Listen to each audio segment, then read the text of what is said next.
Mesdames et messieurs, les fêtes de fin d'année viennent de se terminer. Elles furent l'occasion pour la plupart d'entre nous de se réunir, d'échanger, de se retrouver en famille, entre amis. Elles furent également l'occasion pour la plupart d'entre nous aussi d'oublier un peu les tracas du quotidien.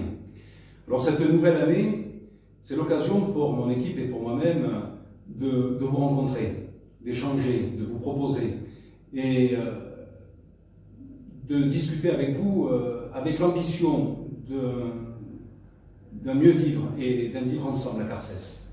Alors je sais qu'aujourd'hui vous êtes impatients de découvrir cette liste aux multiples visages, aux multiples compétences et aux énergies multiples qui travaillent, je peux vous le dire, depuis plusieurs mois, depuis bien longtemps maintenant, sur le devenir de notre commune. Notre commune, c'est la sécurité par exemple, la sécurité qui ne doit pas rester une vaine promesse, qui ne doit pas rester une promesse réalisée au rabais. La sécurité de demain, c'est aujourd'hui qu'elle se prépare et nous devons le prendre en considération dans notre programme. Le patrimoine carsois, qui est très riche, qui est très dense, le patrimoine carsois doit être valorisé. Il doit être valorisé parce qu'il est au cœur d'abord de notre vie et ensuite il est au cœur de ce qui peut faire l'attractivité de notre commune. Ce patrimoine carsois, c'est aussi l'habitat ancien, cet habitat ancien qui est notre patrimoine commun, même si souvent il est privé, mais il est commun à tous les Carsois. Et d'ici peu, nous serons dans l'obligation légale, certainement pendant le courant du mandat, nous aurons l'obligation légale de respecter la loi en matière de logements sociaux. Eh bien, je préfère pour ma part utiliser toutes les prérogatives qui me seront données pour valoriser, pour mettre en valeur, pour rénover cet habitat ancien, plutôt que de construire des HLM en entrée de ville. Alors la liste ne peut pas être exhaustive aujourd'hui.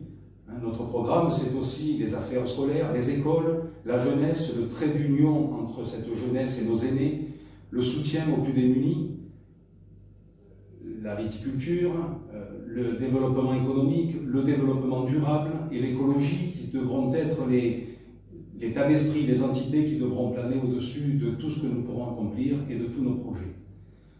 Voilà. Nous avons pas mal de pain sur la planche, c'est la raison pour laquelle nous devons absolument, rapidement maintenant nous rencontrer. N'hésitez pas à venir nous voir, n'hésitez pas à nous appeler, à nous téléphoner, à prendre rendez-vous. Nous, en tout cas, nous sommes à votre disposition pour faire tout ça.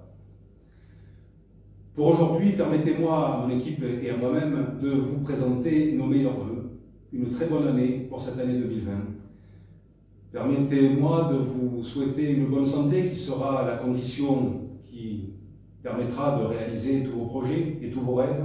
Et puis la confiance qui nous permettra également et qui nous amènera à construire un Carcès ensemble. Nous comptons sur vous le samedi 11 janvier à 11 h dans notre local au 30 avenue Maréchal Foch pour la traditionnelle galette des rois, en attendant une bonne année 2020. Et comme on dit chez nous, si nous ne sommes pas plus, nous ne soyons pas moins. Merci.